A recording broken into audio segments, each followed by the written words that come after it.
We need to toughen you up. Hey, I know tough, Vic. You've obviously never been in an Olive Garden that's run out of breadsticks.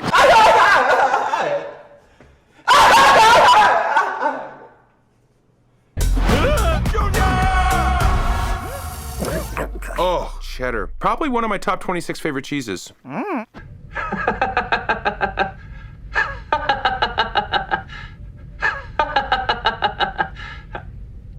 I just came from watching the new Garfield movie starring Chris Pratt as Garfield.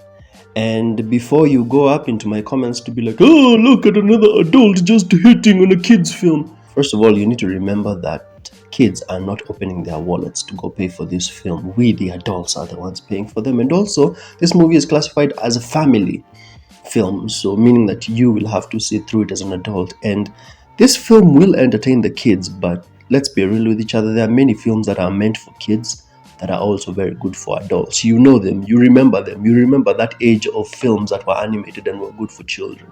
Toy Story, Finding Nemo, Ice Age, Meet the Robinsons, Shrek. You know them. They're good for kids and then they're also good for adults. But this one is just painfully unfunny, generic, and forgettable.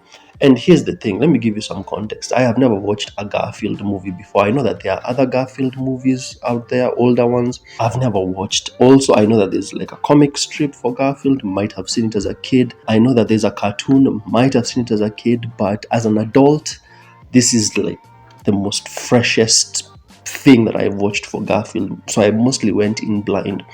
And I can tell you that I slept. I genuinely did sleep. Why? Because the narrative is not compelling. This story is not even Garfield's story. It is, I'm not going to spoil anything. I'm just going to mention what's in the trailer, because most of what's in the movie, 70% of the movie is in the trailer. If you've seen the trailer, you've already seen like 70% of the film.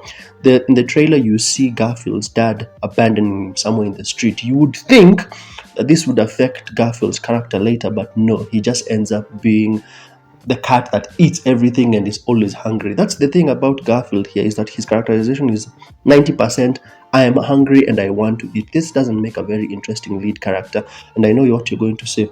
Oh, that's how he's always been depicted, blah, blah, blah, blah, blah, blah. But you need to understand, for example, something like Marvel, right? Marvel Studios, they always have a character one way in the comic, and then when they bring him to screen, they depict him in a certain way differently, right? Why can't you do the same thing? When you adapt something from, let's say, comic to movie, you should do your own tweaks, especially if you're trying to do an iteration to improve on previous iterations.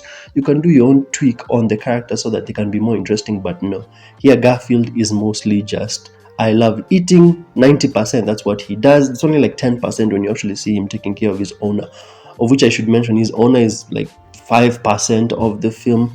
You would expect, because he is the owner of Garfield, that he would be more active participant of the film, but no. The villain is remarkably forgettable and boring. It's just one of those generic mustache twirling type villains, very generic.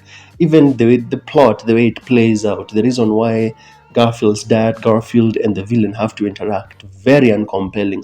I fell asleep and woke up like 10 minutes. I actually ended up napping. The jokes in this film fall incredibly flat. Not all of them. Some of them are good. I did get a few chuckles in there, but most of the jokes, they keep coming and you keep wondering, are these meant to be funny? At some point I had to ask if the movie had been written by Amy Schumer, because Amy Schumer is the one who writes those jokes for my pussy, you know. Pussy. Pussy.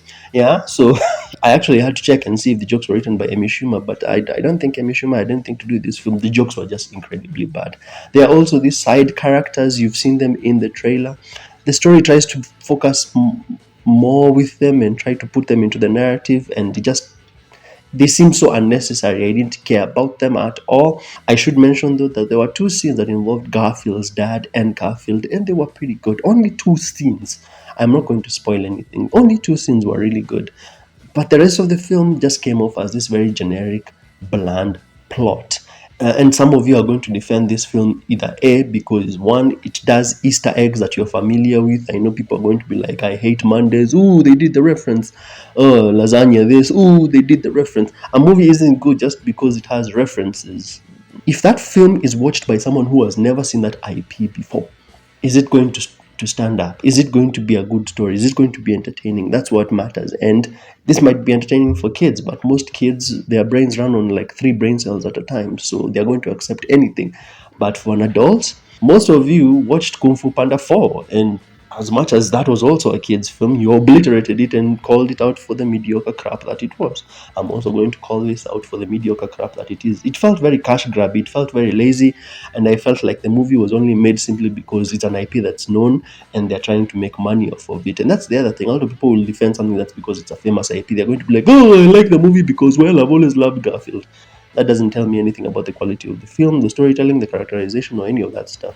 I should mention though that the third act of the film was entertaining. However, by that time it was like the last 30 minutes of the film. The last 1 hour to me was just meh.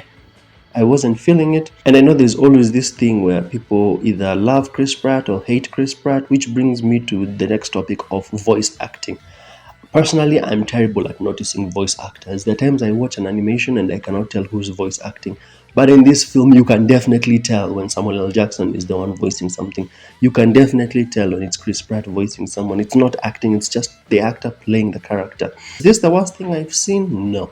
The last 2 animations that I watched that were not very good were Kung Fu Panda 4 and Megamind 2. So I'm going to put this film somewhere in the middle there. Somewhere in the middle between Megamind, because I gave Megamind a 2 out of 10, and I gave Kung Fu Panda like a 7. So I'm going to put this somewhere in the middle, like a 5. You would think that with a character like Garfield, with the bright animation style, that they'd be able to deliver something compelling. But no, the narrative is not compelling. It was simply just made just simply for a simple cash grab. Also, as I said, I'm watching this from a completely blind perspective. I am not referencing it with anything else. So I don't understand why the dog character that is with Garfield could not speak if Garfield himself can't talk. Maybe it's because they didn't want to upstage Garfield. But to me, none of the characters were all very forgettable. Even Garfield himself comes off as very forgettable. When you have this one-note character who's all jokes, just food, what is there to invest in? I don't understand. Anyway, those are my thoughts. What are yours if you've watched the film? Once again, I know someone is going to say, hey, look at the adult hating on the kids film. There are many kids films that are very good. Mario was good because it had a story. This one has no story.